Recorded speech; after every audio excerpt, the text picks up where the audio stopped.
את משיחנו, ינהי קהילתנו, כולם יוצאים לקראתו, לעזיז רבי דאגון ביתו. אשרי כל משפחת ביתו, כל אחד הוא איתו, מקובלת תפילתו לפני אלוקים. Bishot Morav Rabotai, avec la permission d'Hachem, j'espère que vous allez bien. Les tzadikim, pendant toutes les générations, leur grandeur c'est de descendre vers le public, voir qu'est-ce qu'ils ont besoin.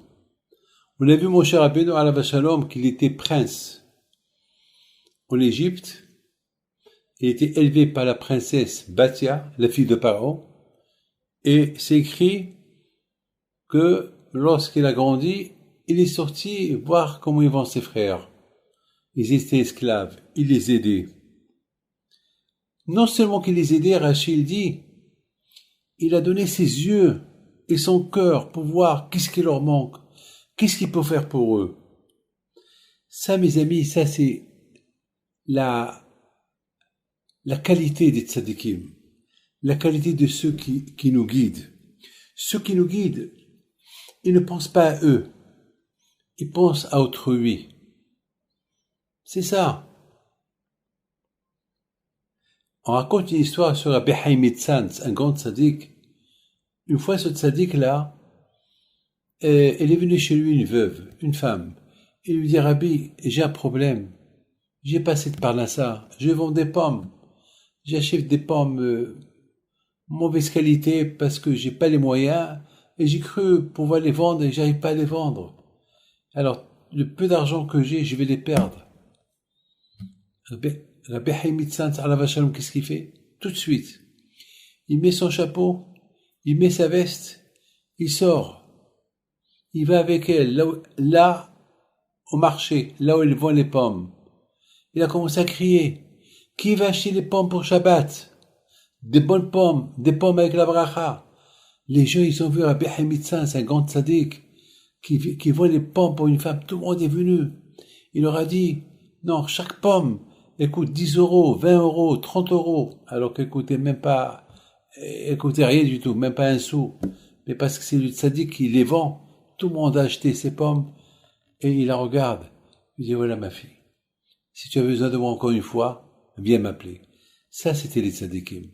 On a vu, mes amis, Rabbi Chaim Pinto alav shalom d'Essaouira, celui dont on fait la Iloula, si Dieu veut, la semaine prochaine. On a vu que toute sa vie, c'était exactement, il était soucieux. On raconte une histoire sur lui. Une fois, la communauté de Marrakech, elle est venue chez lui la veille de Pessah pour lui demander conseil parce que c'était une année de sécheresse, il n'y a pas assez d'argent dans la coupa pour aider les pauvres de Marrakech. Et ils sont venus chez lui pour qu'il leur donne un conseil. Comment faire pour ramasser de l'argent pour les Juifs de Marrakech, alors que Essaouira, c'était pas une ville des riches.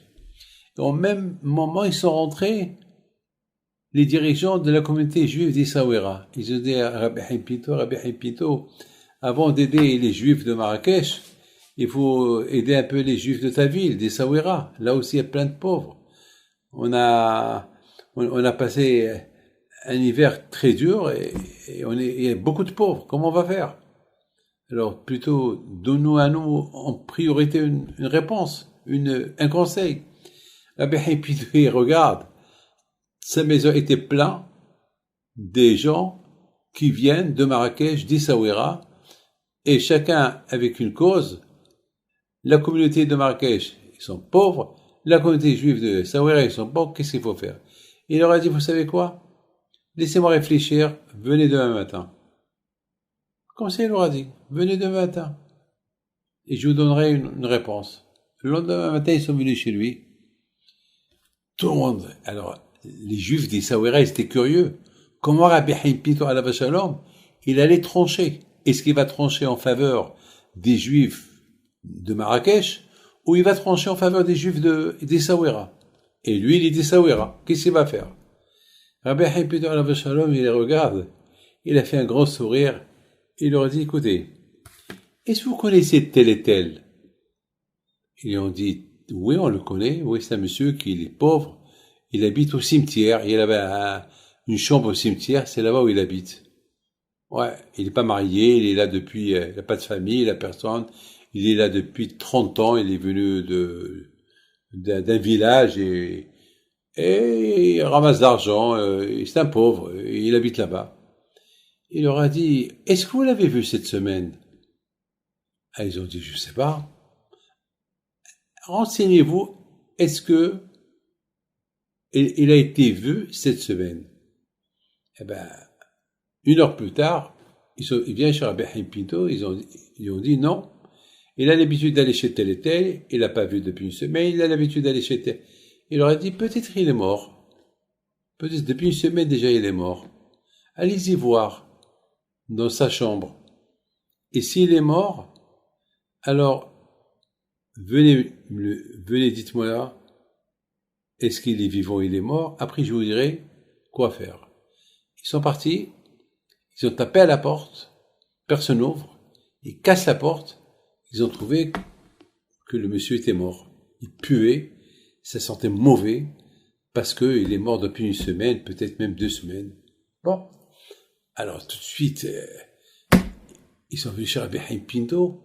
Rabbi Haim Pinto leur a dit, écoutez, dans son matelas, il y a plein d'argent. Tout d'abord, mettez 2 gardiens, que personne ne rentre dans la chambre, enterrez le monsieur, il n'a pas d'héritier, il n'y a personne qui peut l'héritier, parce qu'en général, lorsqu'un mort, il laisse l'argent, c'est les héritiers qui passent en priorité. Lui, il n'a pas d'héritier, donc puisqu'il n'y a pas d'héritier, c'est les pauvres qui vont l'hériter. Il y a assez d'argent là-bas pour amenez-moi l'argent après l'enterrement. On va partager la moitié pour la ville d'Essaouira, la moitié pour la ville de Marrakech. Comme ça, ils ont tranché. Regardez comment Rabbi Haim Pinto alav shalom, il a réussi à faire plaisir aux 2 côtés. Mais maintenant, je me suis posé une question. Est-ce que Rabbi Haim Pinto, il savait pas que ce monsieur-là était mort, et il a fallu aujourd'hui qu'il a su qu'il est mort? Est-ce qu'il savait pas? Ben, mes amis, bien sûr, peut-être c'est Hachem qui a voulu pour que Rabbi Haim Pinto, il ne saura pas. Pourquoi? Parce que Hachem, il a voulu montrer aux Juifs la grandeur de Rabbi Haim Pinto, combien il était soucieux. Combien il était soucieux. Il aurait pu dire aux Juifs de Marrakech, écoutez, je suis désolé, je ne peux pas vous aider, il y a des pauvres d'Essaouira avant vous. Mais il a dit non, retournez demain. Peut-être d'ici demain, il y aura une solution. Pourquoi? Parce que Rabbi Haim Pinto ne pouvait pas. Il ne pouvait pas laisser vivre, il ne pouvait pas passer Pessah, lui, avec les Juifs d'Essaouira, en pensant qu'il y a des Juifs à Marrakech qui n'ont pas de quoi passer Pessah. Alors, Akadosh Baruch Hu, il a éclairé, il lui a envoyé une prophétie qu'il y a un monsieur qui est mort déjà il y a 1 semaine et qu'il n'a pas d'héritier et cet argent, c'est pour tout le monde. Voilà, mes amis, le kouah de cette tzadikim-là, que tout leur souci, c'était leur communauté. Que le bon Dieu vous protège et les échos de Rabbi Haim Pinto soient avec vous. Amen.